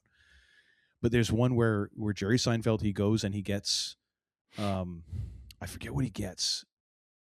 It's with Carl Reiner and Mel Brooks, and he goes and he gets food from like Jerry's Deli or something, and he brings it to Carl Reiner and Mel Brooks, who apparently would sit and watch a movie like every night or every other night, and just get food from the deli and would sit there and watch these movies.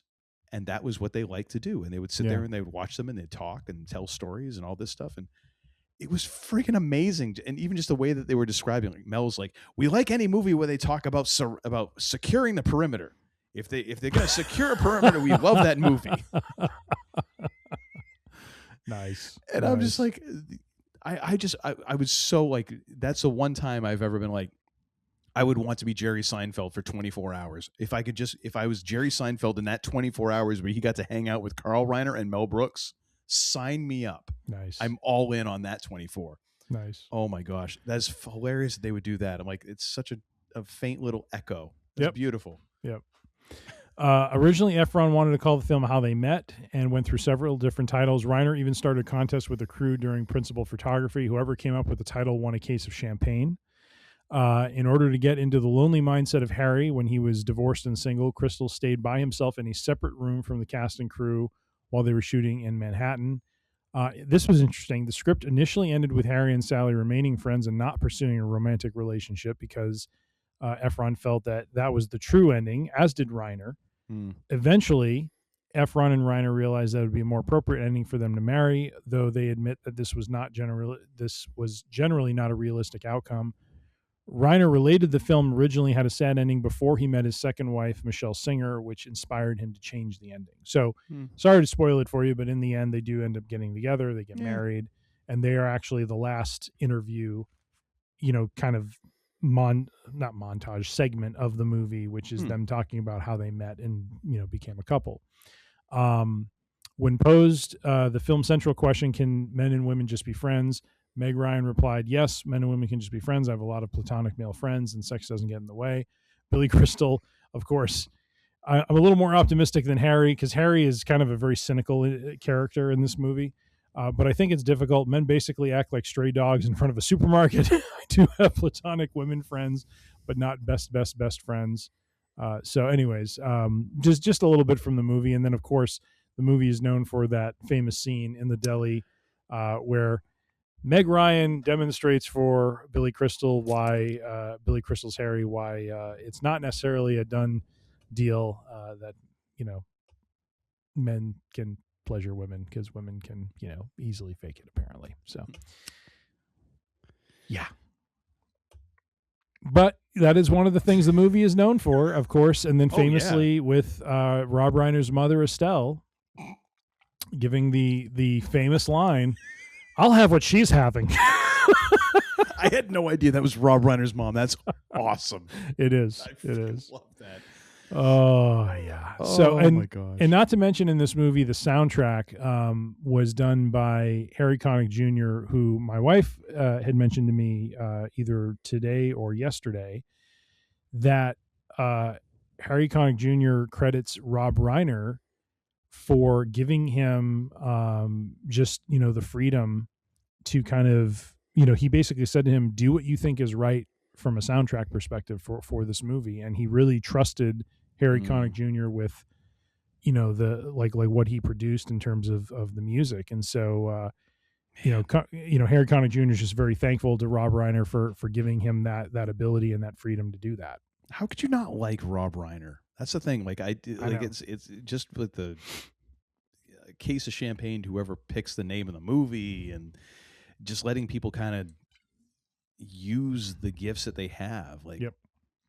It's like an artist kind of. And honestly, that movie coupled with the cinematography is what I mean. Like again, like everything with his movies or this stretch of movies, it's the total package. He brings everything together, and everything coming together just gives you this texture, this tone, this vibe, and you feel something from that, and it really helps communicate, the intent of the story and of the movie. And so, yeah, no, he's just a brilliant director with what he did. Mm. Anything else on When Harry Met Sally? Considering I ain't seen it, no. All right. Well, from a rom-com to knocking on death's door, Misery. Now, have you seen this movie? I have not seen Misery. I have not either. I've heard it is a phenomenal movie. It won an Oscar, I believe, or two. But yeah, it was one of I honestly, until we did the show, I didn't realize Rob Reiner was the director of this. I remembered somewhere in the back of my head just realizing, like, that's an odd one. Yeah. But yeah, no, it is kind of one of those things that sticks out where you're like, seriously, he went from Princess Bride, Harry Met Sally, to a dude getting hobbled with a sledgehammer? Really? Okay, sure, why not? And if this is crazy, from the production notes, so producer Andrew Scheinman, who is the individual that Rob Reiner worked with when he talked with Nora Ephron for When Harry Met Sally. So Andrew Scheinman read Stephen King's novel Misery on an airplane, later recommended it to his director partner at Castle Rock, Rob Reiner. Reiner eventually invited writer William Goldman of The Princess Bride to write the film's screenplay. Okay. So William Goldman wrote the screenplay for Misery. Talk about two ends of the spectrum, Misery and The Princess Bride. A story is a story is a story. Hey, hey. Hey. Good Lord. Wow. I know.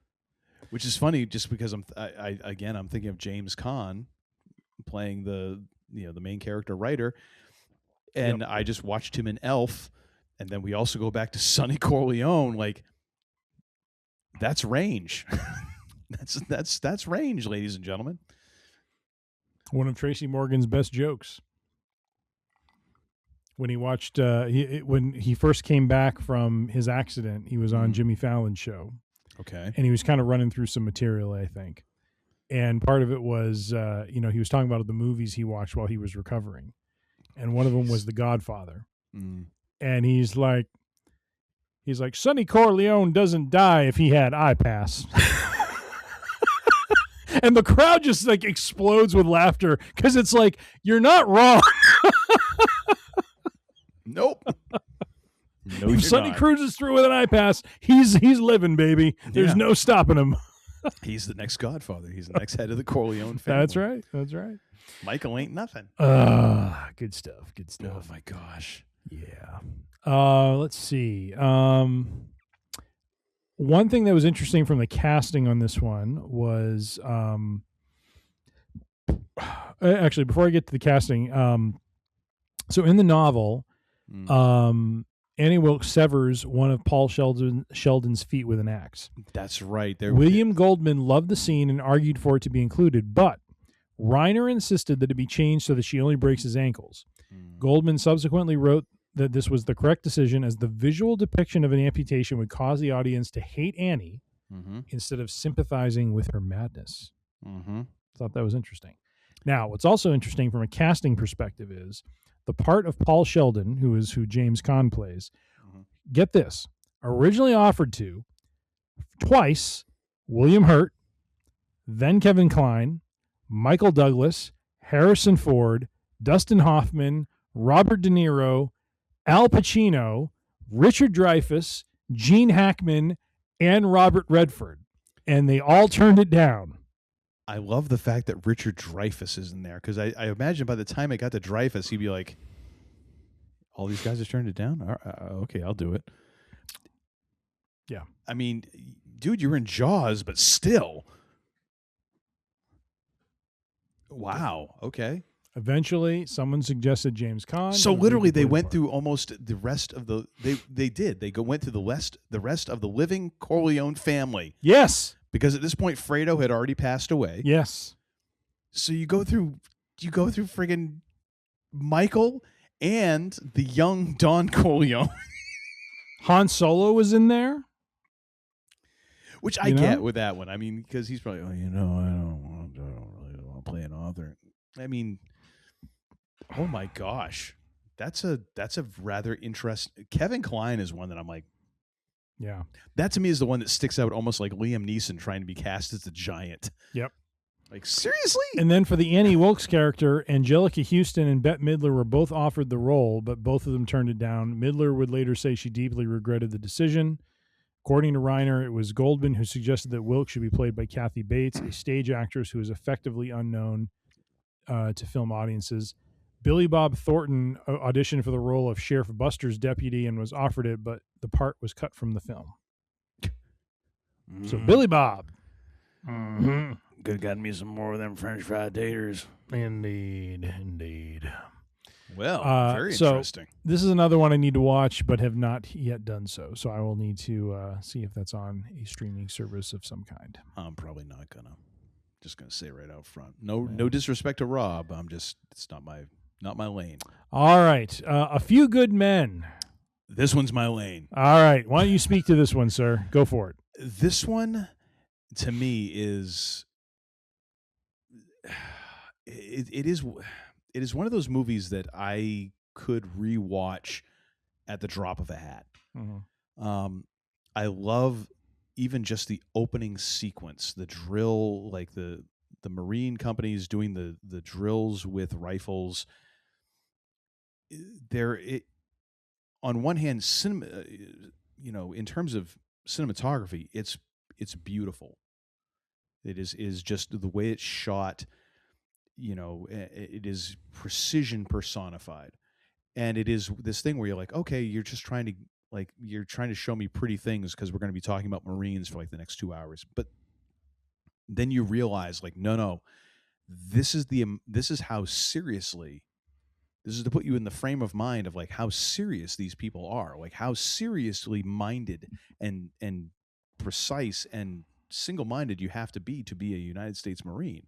Mm-hmm.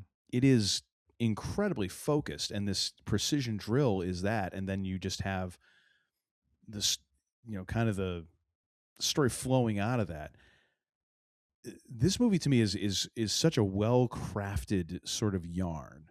Like it's I don't know if it's not like a mystery per se, but it is just this yarn that kind of unfolds, and it is beautiful to watch because it just every twist and turn, and the acting in it is just, I feel like Rob Reiner got some great performances out of everyone, going down to like, PFC William Santiago, who's, even though he's the crux of the movie, he's only in the movie screen time for about 2.5 minutes.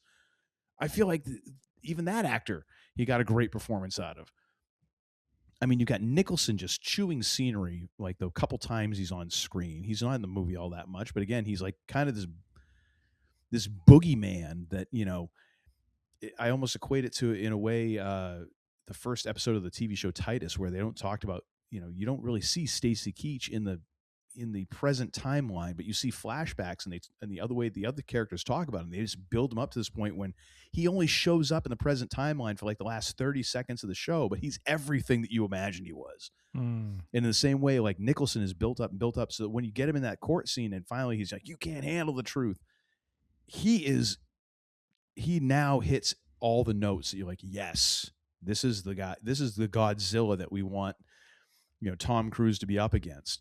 And Tom Cruise plays one of the more nuanced performances of his career, I think. Mm-hmm. Because normally Tom Cruise, with a few exceptions, he kind of just does Tom Cruise things, and it works very well for him. He's made a ton of money, and he's got his salvation in Xenu, so he's fine. He's riding on up to the Milky Way or wherever, to be with his alien overlords. I don't know if the P-Funk mothership is coming for him, but something is.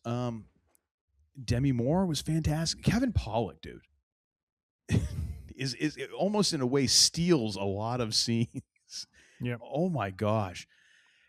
And overall is just the way, the contrast between the way the courtroom is lit, the way that some of the scenes are more dark, and it is just so well done. So well done. And I know this is originally, I'm trying, it's done so well that I almost have a hard time imagining how it was done as a stage play, which is where kind of it originated from. I'm like, I can't imagine this as a very scaled down, like it has this epicness that was expanded upon that makes me feel like, oh yeah, this is totally the way it should have always been. Always. Like, how could you have done this as a stage play? Oh, you fools. So good. Probably one of, second only to Princess Bride as a Rob Reiner flick. Wow. And you gotta watch When Harry Met Sally. And I love me some Spinal Tap, dude. But I mean, A Few Good Men is really good. Really good. You gotta watch When Harry Met Sally. Maybe we'll see.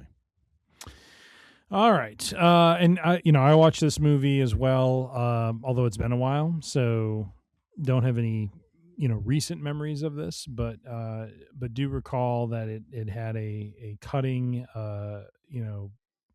dialogue to it, especially in the courtroom back and forth. Kevin Bacon. Forgot about Kevin Bacon, for God's sake. How can you forget about Kevin Bacon? I don't know. I should be flogged for it, honestly. Be calm, for all is well. What movie?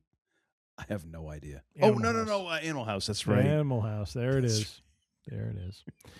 But I don't really have any interesting production notes on this one. I mean, probably the biggest one was the fact that when they did this, he was inspired to write the play A Few Good Men from a phone conversation with his sister.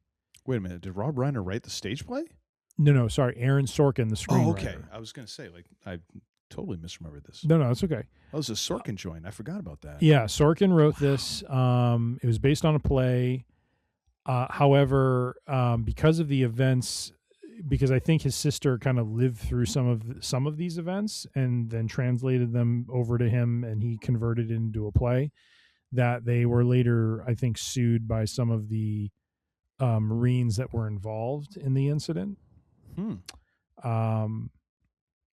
And it isn't indicated in the Wikipedia page whether or not, like how that lawsuit went. It just was that Aaron Sorkin was sued because for taking the idea from this real life incident, and they were seeking like $10 million in damages or something like that. So, damn. And that's in 1990s money. That's in 1990s money. Yes. Those Grand Moff Tarkin folks only wanted a pittance. A pittance. But not a whole lot of interesting notes with Reiner, though, which was interesting in the notes here. It was really just kind of about Aaron Sorkin. Let's see. Reiner and Sorkin spent about... Okay, so Reiner did work with Sorkin to spend about 8 months writing the screenplay. Oh, William Goldman did an uncredited rewrite. So apparently Goldman became a big partner of Reiner's. Steiner liked his changes so much that he incorporated them into the stage version. And then they just said one of the most significant changes was the removal of a forged logbook that served as the trial's smoking gun in the play. Just trying to see what else there is here. Nothing else really with Reiner on this. Nothing too interesting from a production note standpoint for Reiner. Sorry, I'm just looking at... I think this is a good example because you see like the actors you have involved, you see the writer you have involved. Yeah. I mean, Sorkin's friggin' Sorkin. And it's a great example of like almost the director disappearing. Yeah.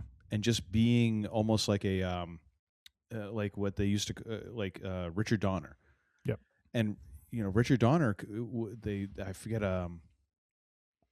I think Mark Bernard had said, like, there's a term that used to describe guys like Dick Donner, like they were shooters. Like you give them a script, you tell them what the budget is, and they would figure it out and find a way to make the story work and do this. And in this stance, it seems like, Rob Reiner could just be a shooter. Like, he could get the performance out of the actors. Yeah, I've got a great script. I'll rework it a little. But I mean, just make it happen. Yep. And that can be a role. Like, doesn't have to be this auteur sort of like, my fingerprints are all over. It's like having a good enough sense of self that you're like, doesn't need to be about me. Let's just get the thing done and make it look really good. Yep. Agreed. All right. Couple honorable mentions that I threw in here. The American President from 1995. This one was interesting. When I looked this one up on Wikipedia, in the production notes, originally actor Robert Redford approached a number of screenwriters with a single line premise: the president elopes. Aaron Sorkin, on the basis of his treatment, was selected by Redford to write the screenplay, with Redford attached to star. Emma Thompson turned down the role of Sidney Wade, who was the female lead. Whoops. When Rob Reiner was brought aboard to direct, Redford dropped out. Let me see. At the time in '94, when cameras were set to roll on November 30th of that year, Redford's publicist attributed his decision to his desire to do a love story, but Reiner wanted to do something that was ultimately about politics. Other sources suggested that Redford and Reiner didn't get along. It was a personality thing. So apparently Robert Redford and Rob Reiner, not a concoction that mixed. Here's what I find funny. In later interviews, Aaron Sorkin told TV Guide he wrote the screenplay while high on crack cocaine while he was living at the Four Seasons Hotel in L.A., which is why it took him 3 years to complete it. That's a lot of crack cocaine with 3 years. Can we get the song, please? I mean, I know it's crack cocaine and not marijuana, but could we at least get the song? Sorry, I know I misclicked, sir. All right, that's a lot of crack, dude. Aaron Sorkin, sir, this is for you. I mean, that's a long time to be writing, holed up in a hotel on crack. I don't know what to say beyond what y'all got any more of that crack? Oh, yes. Oh, my gosh. All right, enough of that. This was a political... I love how this is stated in Wikipedia. It's a 1995 American political romantic comedy drama. Isn't that about every genre under the sun at that point? Or I don't know. I don't think it was a musical. No, that's true. That's true. But starring Michael Douglas and Annette Bening. I saw this one. It's fairly formulaic, but it was good. So, what? I love how it was decent. I mean, I'm not going to sit here and say it set the world on fire, but it was there, Yeah, neither does our podcast. I'm just... Well... yeah. But have you ever seen this movie, sir? I have not. All right. Although it does seem like a very natural progression to go from Robert Redford to Michael Douglas. Something about that makes all the sense in the world. Like, yes, that's the next call. Hey, in our podcast, Not Setting the World on Fire, sir, we've had double-digit downloads over the last couple of weeks. I love how you immediately went back to that, like, you son of a bitch, you've besmirched my reputation. Exactly. Why do you got to do it to me? Why? Don't make me throw the belt over my shoulder again to remind you who I am. Oh my gosh, you're gonna hurt yourself one of these days. You're gonna have a torn rotator cuff, and the doctor's gonna ask you, "How did you do this?" I was hoisting a championship belt on my shoulder. The doctor's gonna go, "Get out." I don't want to duck. Get the hell out of my office right now. All right. So very good movie directed by Mr. Reiner. And then I don't know if you've seen this one or not. Have you seen The Bucket List? Sorry, I had to go for more liquid refreshment. Apparently. Yes, I have. No, that was a great flick. I didn't realize that one was done by Reiner. I have not seen it myself. You haven't? No, I have not. Oh, Morgan Freeman and Jack Nicholson? Come on. And, what's good the guy? luck. What's the, oh, crap. Now I got to go look it up. This one has no production notes, which is strange to me. But so who is Nicholson's assistant? Son of a... Okay, I can't do this by the... Matthew? Yes. Who he wrongly but intentionally calls Thomas. Yes, because Michael is too biblical. Matthew. Yes. Wasn't that the dude who was in 2.5 Men? I think so. Anyways, no. Oh, Sean Hayes. He was in Will and Grace. Oh, okay. Yeah, I'm thinking of the wrong dude. Okay, yes. Yeah. Okay. No, it's a fun flick, and again, it has a little bit of a poignance to it as well. No, I completely forgot that was a Rob Reiner joint. That's awesome. Yep. You know, that's the thing with a lot of these movies that he directed is that there is, at the end of the day, there's heart to it. There is poignancy to the stories being told. Like, they're not stories for the sake of telling a story, but there's meaning and sometimes something to be gleaned from it. And that is something when I first saw When Harry Met Sally, I was kind of transitioning from college into professional life, and for me at that time, it was just I don't know. It was an interesting film about, kind of dating life and the way relationships are viewed, or how you treat relationships and that sort of thing. And so I appreciate, what he kind of put out there in terms of the complexities around that. And, not that it's a guide to how to navigate relationships, but it's just one of those, it's a story that kind of explores, an interesting facet of the male-female dynamic. So, okay. Just wanted to say that.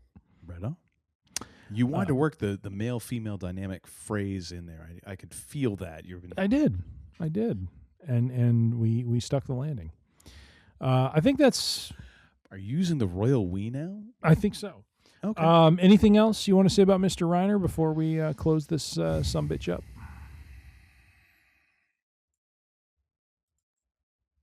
No, except I would have liked to add one more movie. I know. Which is always, I think that's the mark of... That is the mark of a great artist or someone who has done their work well, where you always felt like there's the possibility of a surprise around the corner. And so you're just like, I just wish I had a little bit more, what would they have done, or what would they have said, or what would they have had to say about? Yeah. And as much as I mean, does he compare to Spielberg and Scorsese, or I mean, again, I think he does. Well, in his own unique way. Yes, and as much as as Coach Beard said, it's art, man. It's not a competition. It's art, baby. It's I don't know that he's held in that same echelon. But I do feel like he always gave you a little something extra. He gave you that little something to go, ooh, I wasn't quite expecting that. And it made you appreciate what he did as a director, as an artist, as a whatever, and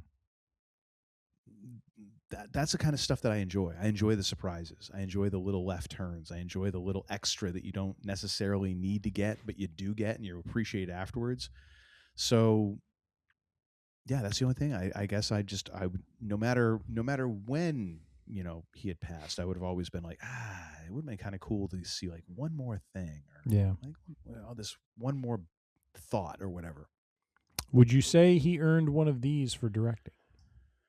Yes. Yep, and that's the only time I'll tolerate that. Yep. Okay. Yep. Again, the belt you bought, you did nothing to earn. Yes. Thank you. Appreciate that. I earned it through hard work and perseverance. So what have you got for and another thing for our thank you for taking this beautiful episode where we were just talking about the career of a great artist, and you have to bring it back to you. Before we transition to and another thing, shall we raise a glass or a bottle or a can, whatever liquid we're imbibing at the moment, and raise it to Rob Reiner in appreciation for the art, artistry, and works that he has put forth. We do appreciate it. We salute you, sir. Here's to you, sir. All right. We'll next? Miss you, meathead. And yeah, we will. Next up, and another thing, a recommendation for our viewers and listeners. What do you got, sir? I changed mine up midstream because it felt appropriate to either the book or the audiobook. I'd actually recommend the audiobook. It's very cool to hear all of the various actors, actresses who were involved in Princess Bride kind of speak to their experiences. But As You Wish, Inconceivable Tales from the Making of the Princess Bride by Carrie Elwes.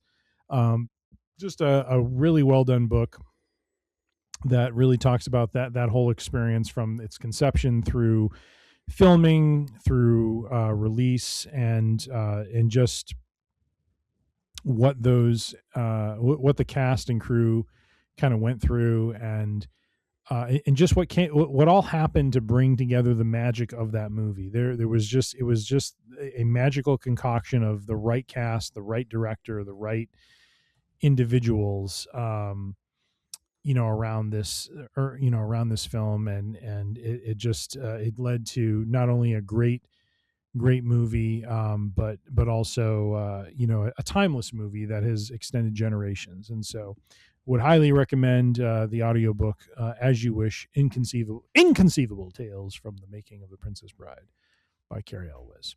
What, sir, is your and another thing? Never go in against a Sicilian when death is on the line. Oh, so good. What's the line from where he talks about never go into a land war against Asia or something like that? Oh, never get into a land war in Asia. In Asia, okay, yeah. And then, of course, we have, To the Pain. Yeah, that's right. Which, again, if you aren't damn near jumping off your couch when he finally stands up, he says, "Drop your sword." Yes. Then again, you need to check your pulse, because it is emotionally overwhelming. I want to run through a brick wall right now. I'm gonna kind of draft off of you on this one, and I'm gonna recommend Andre the Giant, the documentary on HBO, a great documentary. That's now quite old. I am the Boot Squad. It talks a lot about the Princess Bride. It focuses a lot actually on that, and really kind of highlights how important that was to Andre. And again, it has members of the cast talking about it and all that, but it also just talks about who Andre was, and really kind of gives you this perspective on who this person was leading up to him being in that movie, and why it made so much sense, how he was just this larger than life personality, this, again, without having to say a whole lot. Like, he wasn't known for talking. Yeah. But he was this attraction. And one of these, it's tough to imagine now. Like, he was one of the most famous athletes of his day. Yeah. And it's incredible to think that, in a day and age without social media and all that, like he was this person that people knew about, and it's a really well-made documentary. And I, before WWE kind of started doing their documentaries and stuff, this kind of paved the way, I feel, and did a really good job. Kind of framing out Andre's life and kind of his legacy as well, of which Princess Bride is actually a huge part. It's honestly, more people will learn about Andre the Giant from the Princess Bride than going back through like the WWE archives and all that, which is kind of remarkable. And I think that it's something that Andre would probably get a chuckle over, wherever he is, downing his 100th bottle of wine today. I'm sure he's having a good laugh over that. So yeah, definitely check that out. It's streaming on HBO, whatever the hell they call their service these days. I think that's about the only place you can get it, because I believe it was their doc. So that is my recommendation. And that, ladies and gentlemen, is the end of our first Free Range Idiocy Friday of 2026. Again, unless an asteroid has hit us and we're all just in the ether at this point, in which case, what's up with this destructionist sort of view of yours, my friend? You seem to be thinking something's going to happen here. It's the end of a rough year. All is well. The belt's over my shoulder, baby.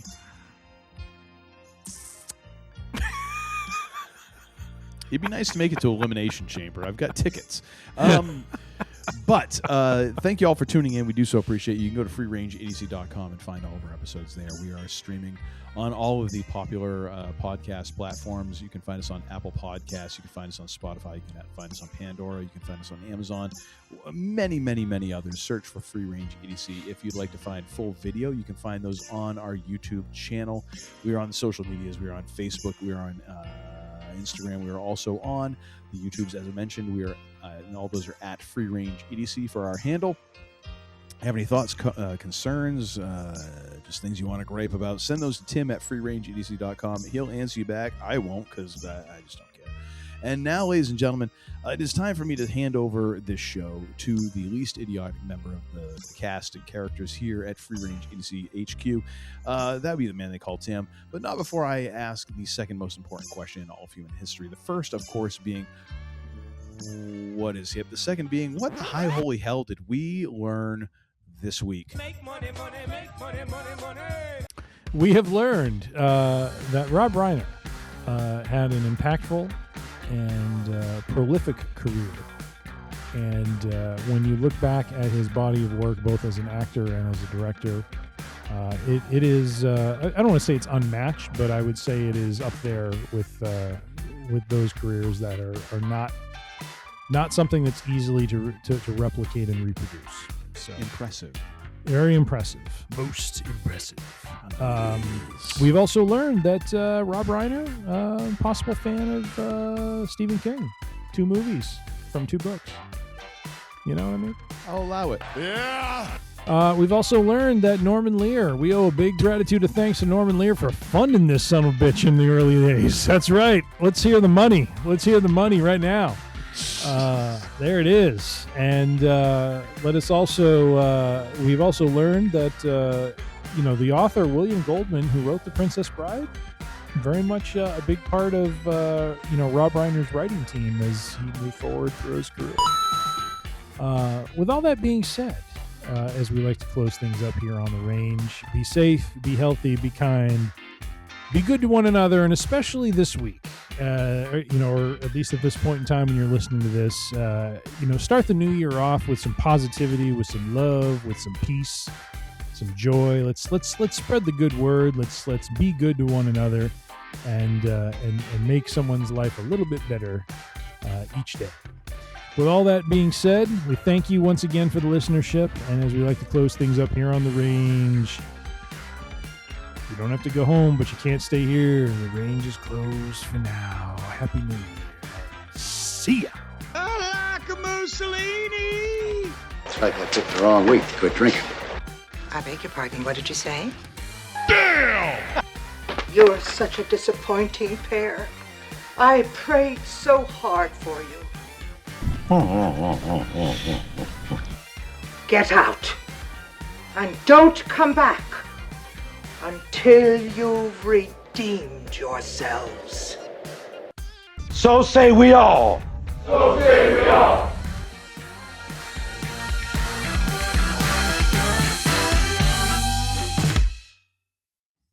Indeed. As you wish. Make money, money, make money, money, money. That clip is not long enough. No. Now get the hell out of here!